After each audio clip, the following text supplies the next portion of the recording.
Olá, muito bom dia. Hoje é quarta-feira, dia 18 de dezembro de 2019. São 7 horas e 15 minutos desta quarta-feira, da manhã desta quarta-feira. E a gente está começando o Manhã no Ar agora, porque tivemos aí uma dificuldade técnica, mas que já foi superada. E, portanto, a partir desse momento você confere com a gente o que vai ser destaque ainda na edição de hoje, viu? Vamos começar com o caso Flávio. O Ministério Público do Amazonas oferece denúncia à Justiça contra 5 pessoas pela morte do engenheiro.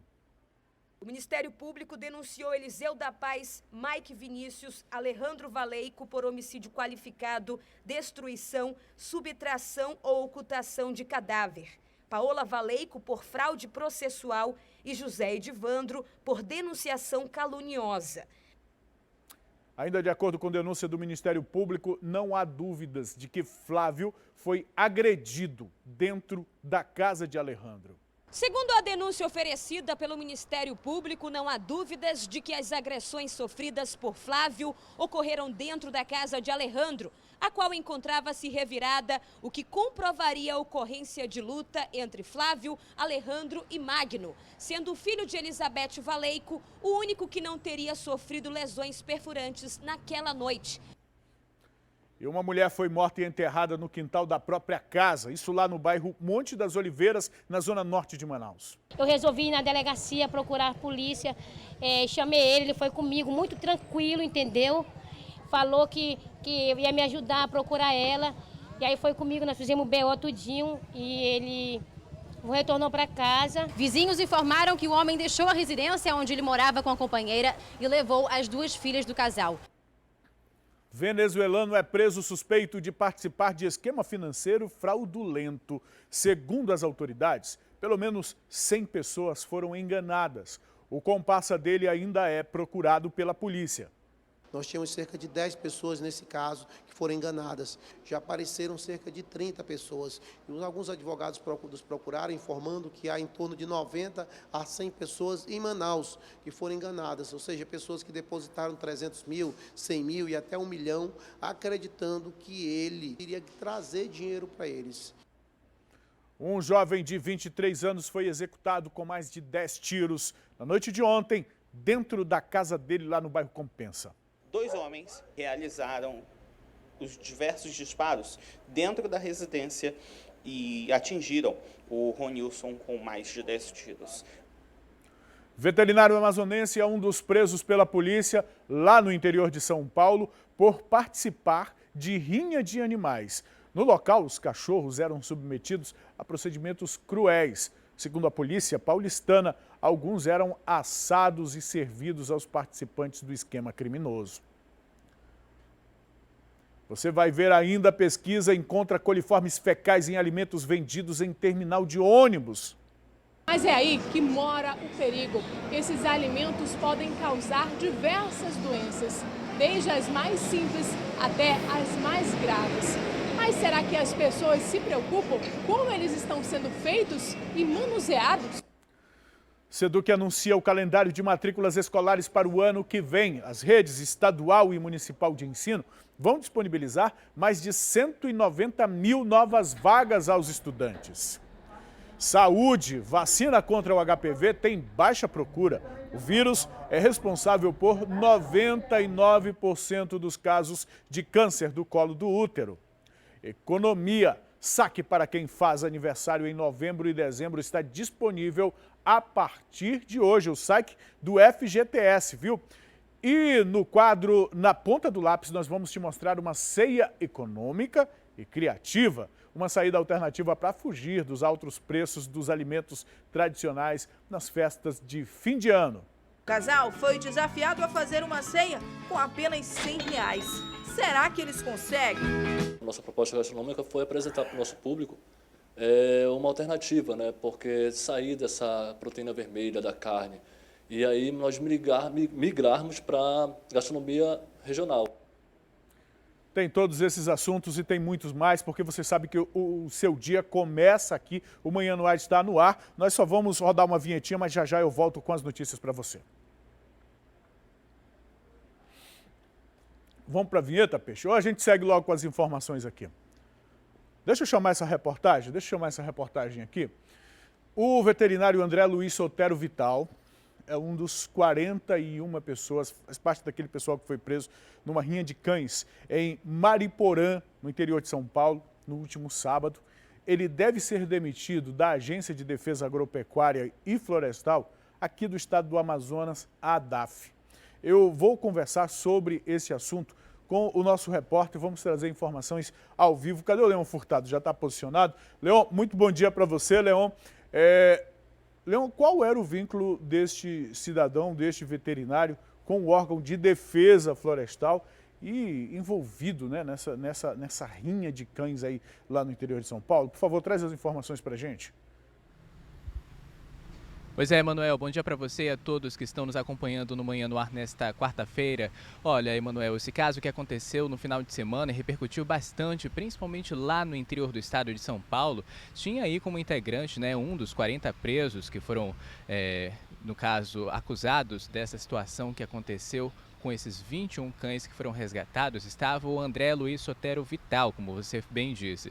Ele que era funcionário da Agência Agropecuária de Desenvolvimento Florestal aqui do estado do Amazonas, mas já foi demitido nesta quarta-feira, de acordo com as informações publicadas também lá no portal A Crítica. Emanuel, ele fazia a medicação desses animais, desses cachorros, para que eles ganhassem mais resistência em meio a essas lutas, né, esses duelos que aconteciam e que geralmente acabavam com a morte de um desses animais. Ainda com as investigações, né, foram descobertos vários envelopes com anotações dessas apostas, celulares, troféus, camisetas, medicamentos ilegais e planilhas sobre as lutas também foram encontrados, tudo isso lá dentro desse local. Uma denúncia foi apresentada contra esse veterinário que foi demitido nesta quarta-feira, como eu já havia dito, e também o Conselho Regional de Medicina Veterinária aqui do estado do Amazonas emitiu uma nota oficial no site deles informando que deve tomar as medidas necessárias para a apuração dos fatos e também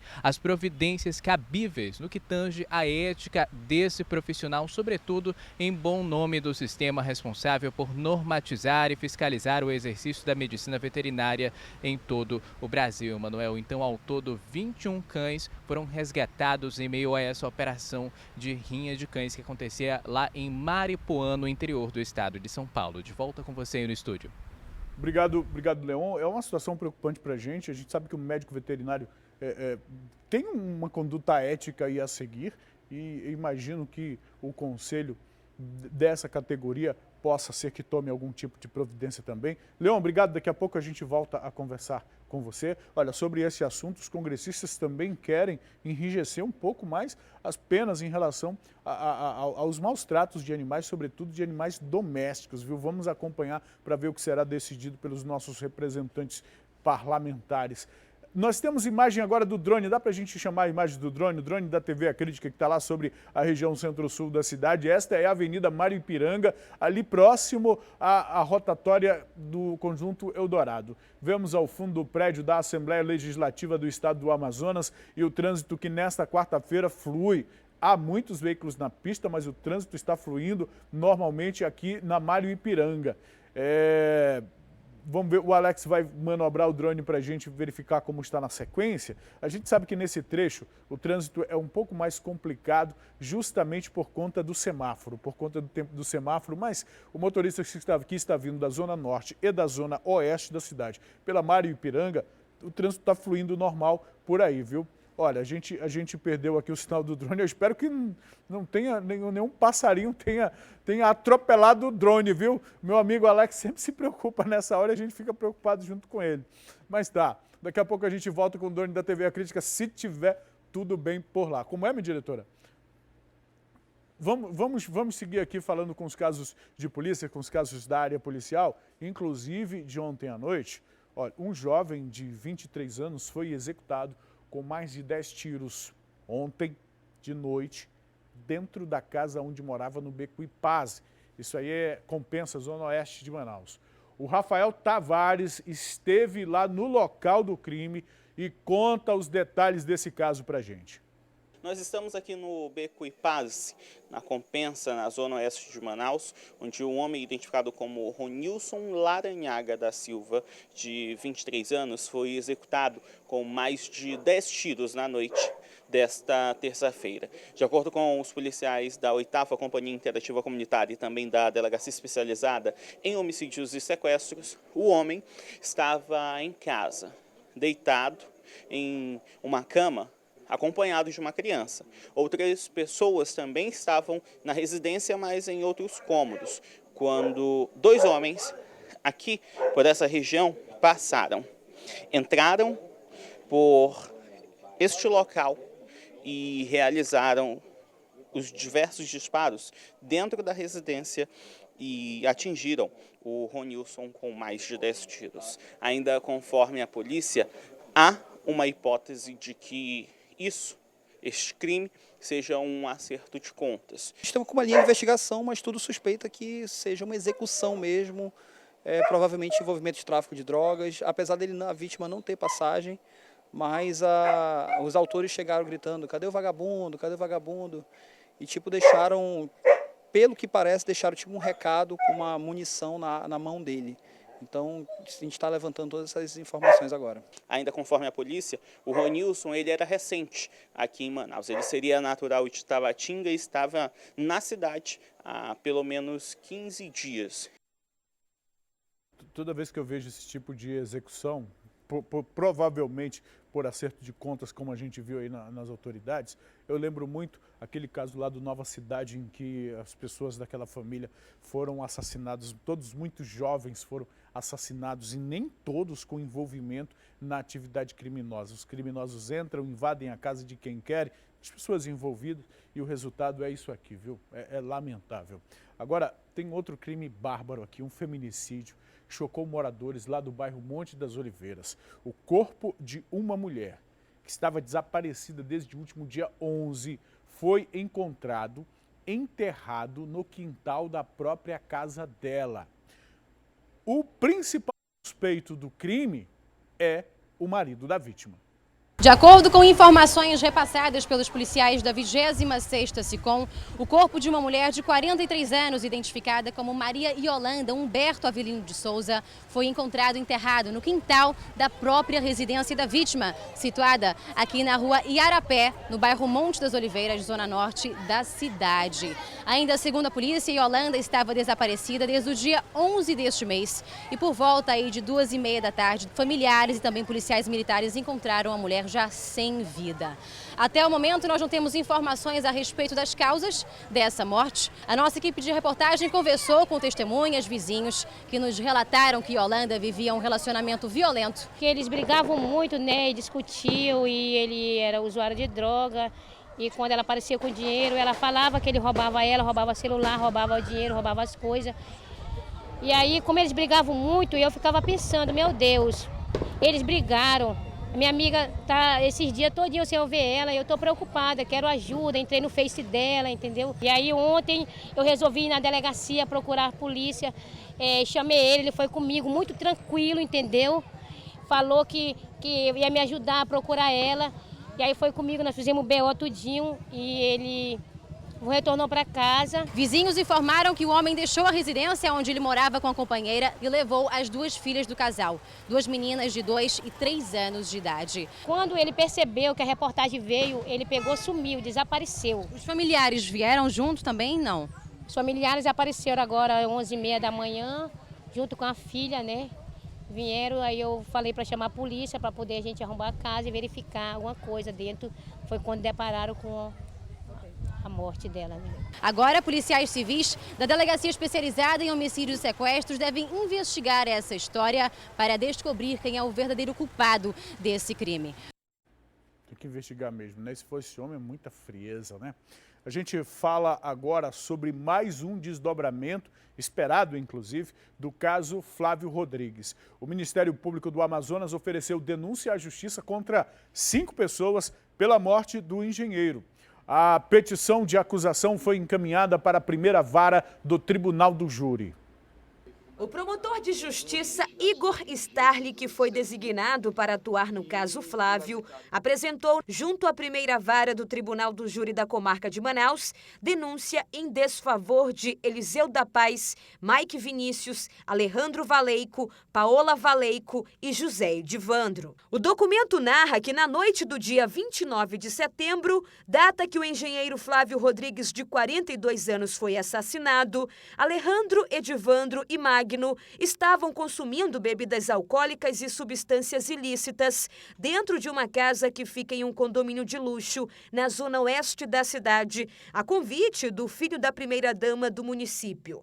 Na ocasião, ocorreram fatos no interior do imóvel, na presença de Vitório Delgato, cozinheiro da família. Por volta das 22h20 da noite, Mike e o sargento da Paz teriam entrado no condomínio em razão do comportamento de Alejandro no imóvel. Os dois envolvidos aparecem em imagens das câmeras de segurança da portaria em um Corolla entrando na residência. Às 22h30, Magno aparece ferido na guarita, onde recebe auxílio dos agentes de portaria. Minutos depois, às 10h33, o carro conduzido pelo sargento aparece saindo do condomínio, momento em que Flávio já se encontrava ferido e amordaçado no banco de trás com Mike. Ainda segundo a petição, no curso das investigações, os denunciados realizaram depoimentos contraditórios e controvertidos. Segundo a denúncia oferecida pelo Ministério Público, não há dúvidas de que as agressões sofridas por Flávio ocorreram dentro da casa de Alejandro, a qual encontrava-se revirada, o que comprovaria a ocorrência de luta entre Flávio, Alejandro e Magno, sendo o filho de Elizabeth Valeico o único que não teria sofrido lesões perfurantes naquela noite, o que indicaria sua participação direta, de acordo com o MPE. O motivo desse desentendimento ainda segue como um mistério. A petição aponta ainda que as agressões contra o engenheiro foram praticadas pelo sargento Mike e Alejandro em coautoria por omissão com indícios de ação. Na ocasião, sem qualquer justificativa, foram desferidos 6 golpes de faca na região do abdômen, nas costas e na coxa esquerda, sendo a vítima arrastada, asfixiada e ainda tendo sofrido lesões no rosto. O corpo da vítima foi encontrado no dia 30 de setembro, jogado em um terreno na zona oeste da cidade. José Edivandro alegou que a vítima havia sido sequestrada e chegou a registrar um boletim de ocorrência. Alejandro afirmou que não conhecia as pessoas que teriam entrado em sua casa, versão que não pode ser mantida após a divulgação das imagens das câmeras de segurança que revelam a presença de Eliseu da Paz no exato momento do suposto sequestro, quando Alejandro confessou que conhecia Eliseu. O carro que foi usado para transportar o corpo foi lavado, mas através de perícia foi confirmada a existência do sangue de Flávio. Já na residência, Paola Valeico foi a responsável por limpar vestígios de sangue que foram detectados na sala. O Ministério Público do Estado apresentou a denúncia com base em confrontos de provas técnicas, laudos, exames de DNA e a reconstituição da cena do crime, onde constataram a existência de sangue em diversos pontos da sala e na garagem, parcialmente prejudicados pela referida lavagem. A denúncia apresentada à Justiça destaca ainda que Mike Vinícius, Eliseu da Paz e Alejandro Valeico foram indiciados por homicídio qualificado tentado em desfavor de Elielton Magno e homicídio qualificado consumado em desfavor de Flávio Rodrigues. O documento expõe que o filho de Elizabeth criou o risco da ocorrência do resultado e que o mesmo deveria e poderia ter agido para impedir a morte.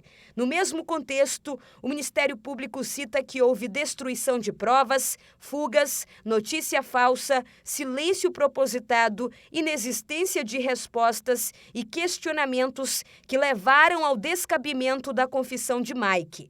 As provas técnicas demonstram que as lesões foram praticadas em um local diverso do encontrado. O Ministério Público denunciou Eliseu da Paz, Mike Vinícius, Alejandro Valeico por homicídio qualificado, destruição, subtração ou ocultação de cadáver. Paola Valeico por fraude processual e José Edivandro por denunciação caluniosa. Vitório Delgato não foi indiciado. O MPE ainda pode fazer uma mudança nessa denúncia a partir do momento que finalizar o PIC, que é o procedimento de investigação criminal que ainda está em andamento. Esse advogado criminal, identificado como Cláudio Guedes, explicou para nossa equipe de reportagem o que pode acontecer após o oferecimento da denúncia pelo MPE. O Ministério Público, quando oferece a denúncia contra os investigados, o juiz deve analisar aquela peça acusatória, né, e verificar se é o caso de recebimento ou não. Se ele verificar que a peça está conforme, que realmente há indícios suficientes de autoria para receber aquela acusação da forma como está escrita, ele recebe a denúncia e determina a citação dos acusados para responder aquela acusação. Então, o advogado ou defensor público terá o prazo de 10 dias para responder aquela peça acusatória.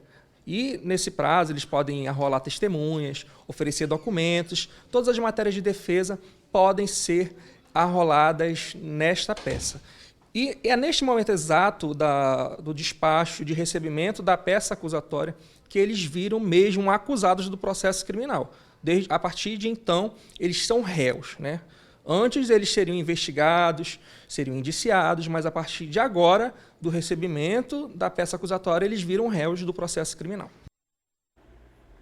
Bom, a gente estava aguardando, todo mundo aguardando qual seria o procedimento do Ministério Público. Vimos que o inquérito policial também apresentou 5, mas ao invés do Júnior, no inquérito policial, quem estava apontado por omissão de socorro foi o Delgato. O Delgato já não aparece mais nessa peça do Ministério Público, aí entra o Júnior como parte desses suspeitos, desses acusados, agora são acusados, é o Ministério Público que os está acusando de terem participação neste crime, como a gente acompanhou muito bem na reportagem produzida pela Amanda. Aliás, a Amanda que está acompanhando esse caso desde o início, e a gente vai verificar agora se a Justiça vai, de fato, acolher essa denúncia e se vai pronunciar esses acusados como réus. Agora vejam, mesmo apresentado essa denúncia aí, isso não significa que as investigações terminaram ou que esse processo terminou. O que trata-se nesse primeiro momento, o que é mais importante é que se verifique a morte. A morte, o homicídio brutal do Flávio Rodrigues e sem uma explicação lógica plausível, se é que existe explicação para tirar a vida de alguém, né? Então esse é o primeiro, mas outros crimes podem ter sido cometidos em todo esse acontecimento. E todos esses crimes serão verificados, serão apurados. E o Ministério Público, como sendo a instituição que está aí a favor da sociedade e que tem como papel justamente assegurar que a justiça seja promovida, com certeza não vai se furtar a continuar e a apontar e a oferecer tantas denúncias quantas sejam necessárias à justiça. A gente segue acompanhando este caso. Agora eu vou fazer uma pausa aqui nos assuntos de notícia, porque a gente traz uma boa notícia importante para as pessoas que têm saques a fazer e a receber do FGTS. As pessoas agora, com o aniversário no mês de novembro, nascidos em novembro e dezembro. Quem vai trazer as informações, na verdade, é o Leon Furtado. Leon, explica pra gente, Leon, o que está disponível, a partir de quando o pessoal pode receber esse dinheiro. Esse valor aumentou, inclusive, né, recentemente. A gente trouxe a informação aqui. Por favor, fica à vontade, Leon. Pois é, Manuel, notícia boa nesta quarta-feira também para quem nasceu tanto no mês de novembro quanto no mês de dezembro. As pessoas já podem fazer o saque desse valor do salário mínimo, né? Daqui a pouco eu vou trazer alguns requisitos a partir de hoje. Agora sim eu vou falar desses requisitos. Olha, os trabalhadores que tinham até um salário mínimo na conta do FGTS podem fazer o saque dos R$ 998. Isso para cada conta ativa ou inativa junto ao FGTS. Agora os trabalhadores que tinham mais do que um salário mínimo dentro dentro dessas contas, tanto ativa quanto inativa também, vão poder fazer o saque de apenas R$500. Então, por exemplo, se você tem 3 contas de FGTS, ativa ou inativa, não importa, você pode fazer o saque de até R$500 caso você tenha mais do que R$998 dentro dessas contas. Emanuel, então, para os nascidos de janeiro e outubro, que ainda tem muita gente que tem dúvida se vai poder sacar o restante dos R$498, caso tivesse, né, até o valor do salário mínimo, vai poder sim fazer esse saque também do restante desse valor a partir do dia 20 de dezembro. Então, a partir de hoje é somente para quem nasceu em novembro e também no mês de dezembro. Todos esses saques vão poder ser feitos até o dia 31 de março de 2020.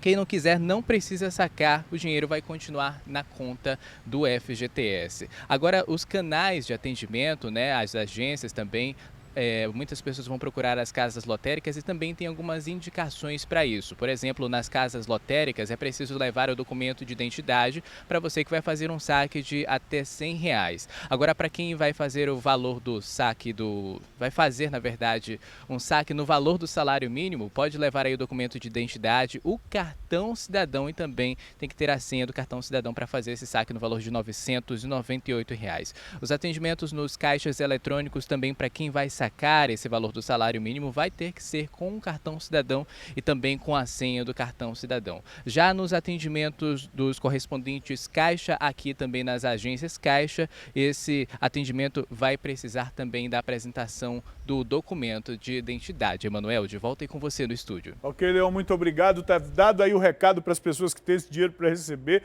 Inclusive, eu acho que o Leão já deve ter ido lá, deve ter aquelas continhas no FGTS. Lembrando que esse dinheiro você recebe por cada conta que tem. Se tiver 3 contas, se trabalhou em 3 empresas, não importa, você vai sacar esse valor de cada uma dessas contas. Leon, valeu pelas informações, muito obrigado, muito bom dia para você nesta quarta-feira. Deixa eu voltar aqui para o noticiário policial, porque lá no bairro Armando Mendes, isso é Zona Leste, um homem foi preso após ser agredido pela população.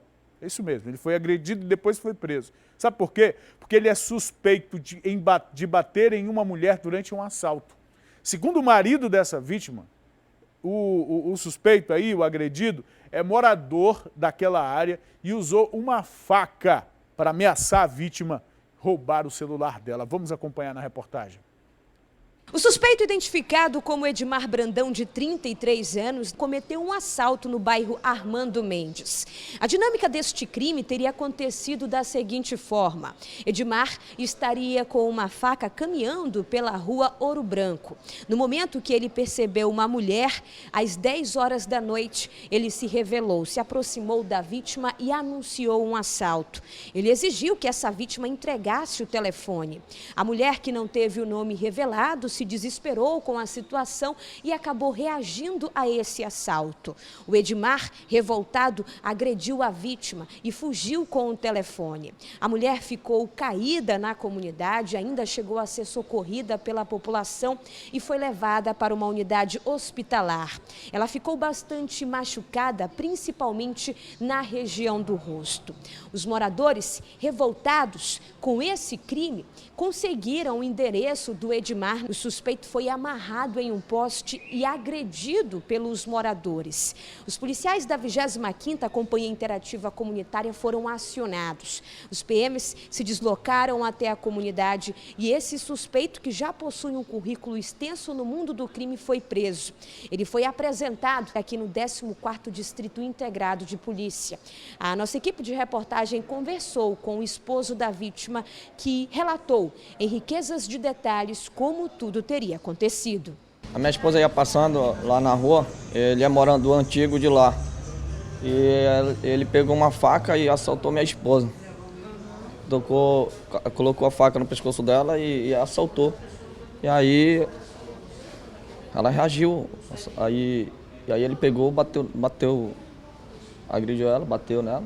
E hoje a população foi lá e como ele é lá da área, viu ele andando lá e pegou e amarrou ele, chamou a polícia e entregou ele na mão da polícia. É triste, né? A gente vem fazer os procedimentos aqui cabíveis, né? Como é que ela tá? Eu vi que ela tá com o rosto machucado. Ela tá com o rosto bem machucado. Aí eu vou fazer agora os exames necessários, né? E fazer os procedimentos corretos. A gente A gente não pode fazer apologia à violência, até porque uma agressão nunca vai corrigir um outro problema, não tem jeito. Mas eu fico pensando aqui, meu amigo, imagina você, pega um cara desse aí que agrediu a tua mulher depois de ameaçar com uma faca e roubar. É uma situação, a população de fato já não tem mais paciência em relação a isso. Está tão sem paciência que a gente tem um outro caso aqui sobre este mesmo assunto.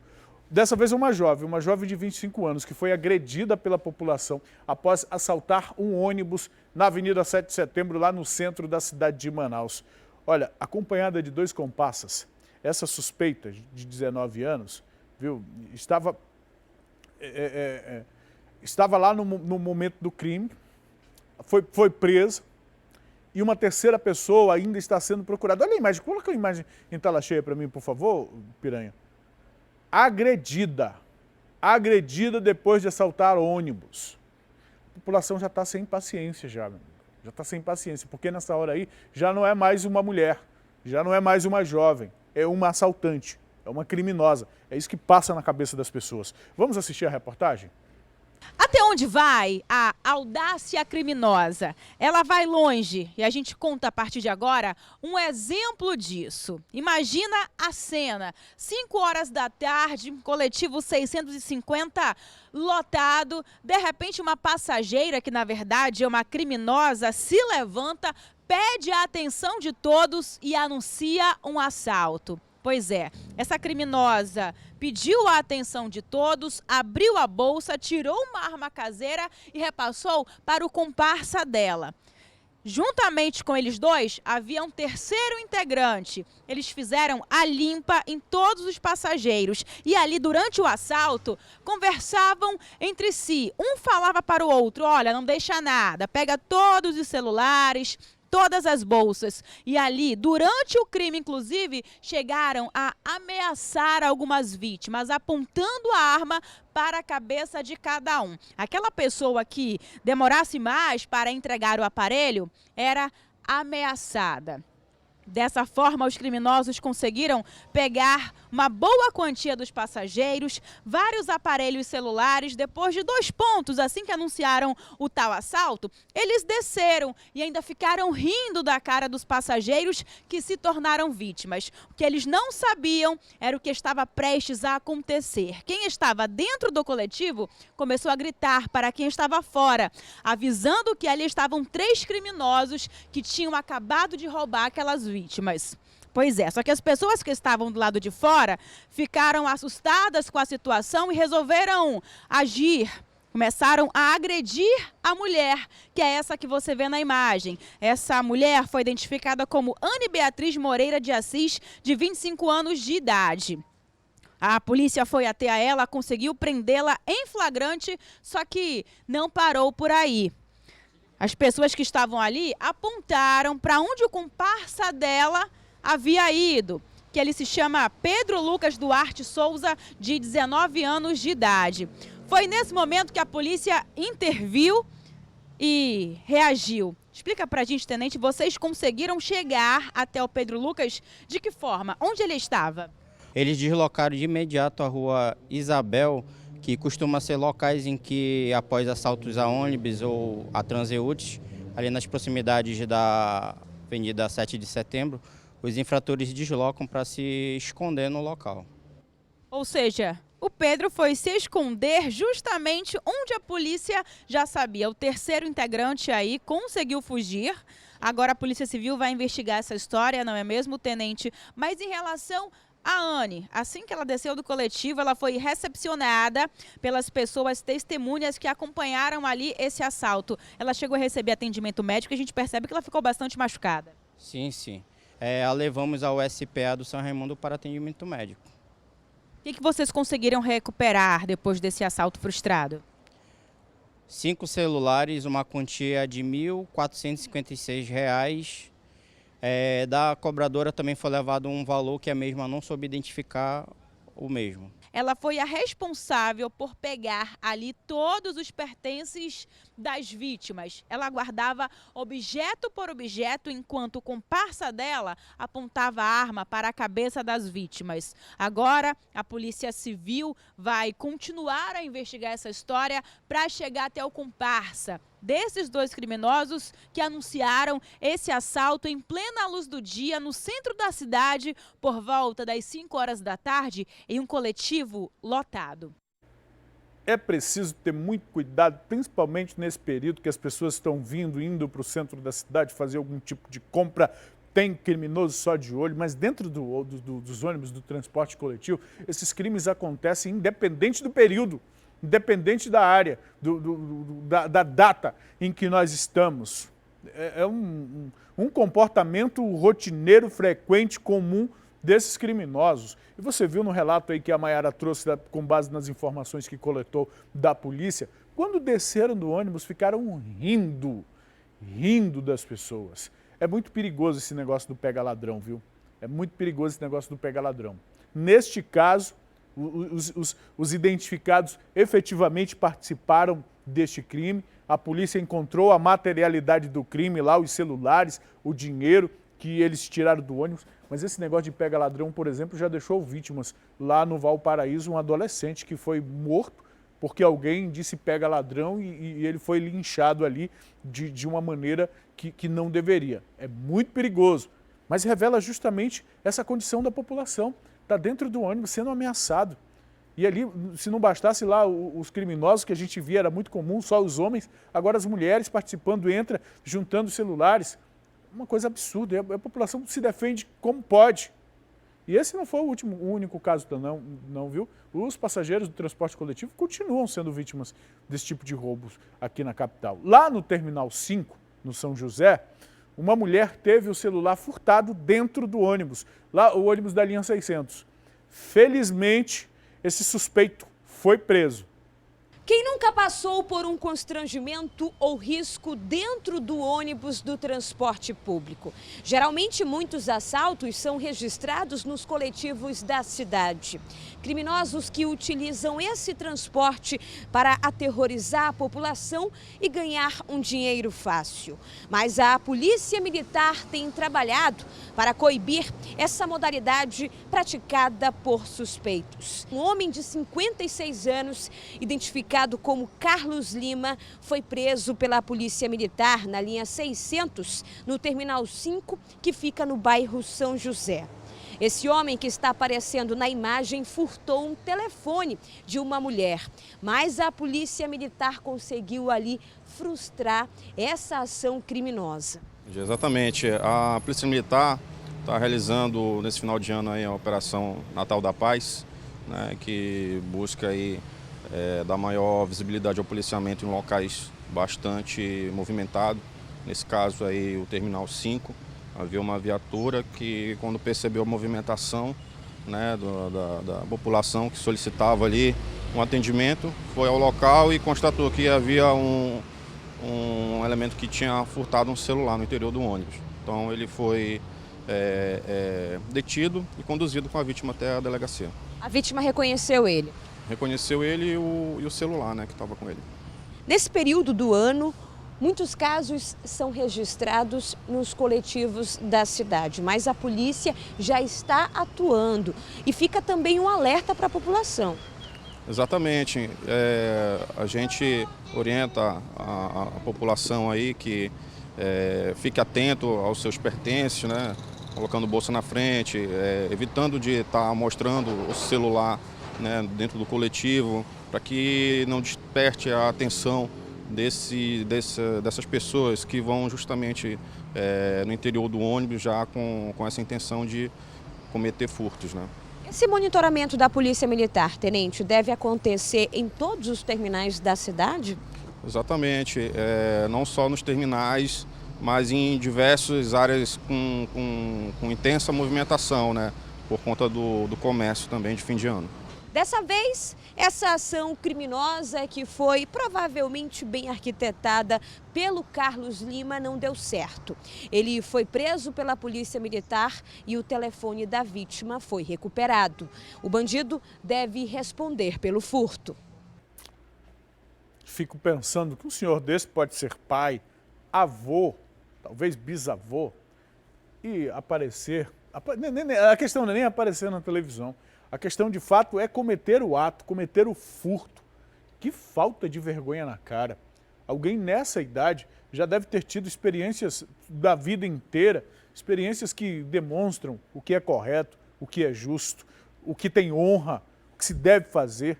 E mesmo nessa idade se presta, por conta de um celular. Vai ganhar o que nesse celular? Vai vender esse celular para onde? Será que vai trocar em boca de fumo?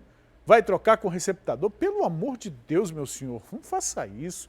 Que vergonha, vergonha alheia, sabe? Quando eu vejo uma situação dessa, eu sinceramente fico com vergonha. Eu imagino que o pessoal de casa também, quem está assistindo a gente, né? Quem tem vergonha na cara se sente constrangido. E eu estou absolutamente constrangido em ter que vir noticiar, trazer aqui o trabalho, o resultado do trabalho dos nossos colegas na apuração de reportagem e me deparar com uma cena dessa.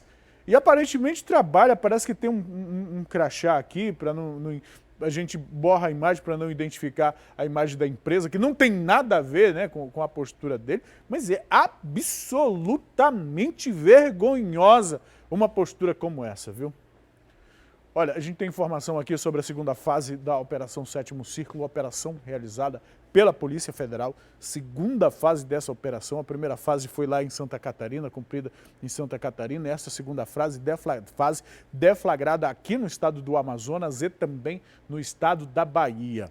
Esta operação é resultado de uma investigação determinada pelo ministro da Justiça, Sérgio Moro. Inclusive, nós trouxemos essa determinação do ministro em primeira mão aqui na TV A Crítica, numa entrevista exclusiva que tivemos com o ministro Sérgio Moro na época, e ele afirmou que as mortes ocorridas nos dias 26 e 27 de maio no sistema penitenciário amazonense seriam também investigadas pela Polícia Federal.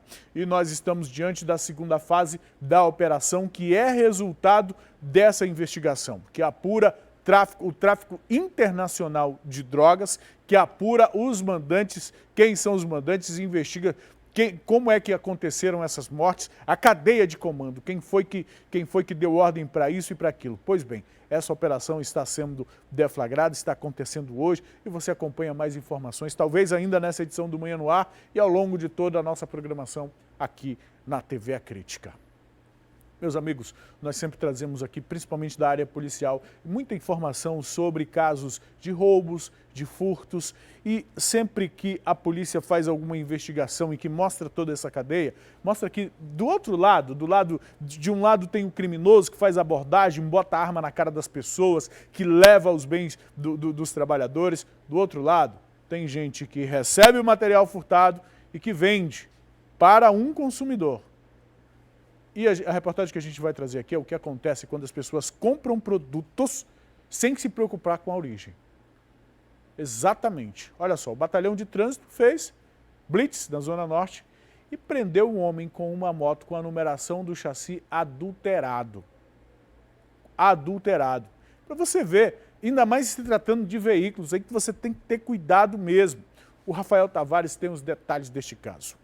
Uma ocorrência dos policiais militares do Batalhão de Trânsito terminou com um homem identificado como Décio de Almeida Neto, de 23 anos, preso na noite desta terça-feira, ali na Avenida das Flores, na entrada do conjunto residencial Viver Melhor, na zona norte da cidade. De acordo com os policiais, o Décio estava com esta moto, que está, segundo a polícia, com a numeração raspada. Aqui, nessa região, é possível ver totalmente a tentativa de ludibriar os policiais raspando a numeração do chassi deste veículo. Segundo a polícia, o Décio estava nesta moto circulando ali pela área da Avenida das Flores quando se deparou com uma barreira policial do Batalhão de Trânsito.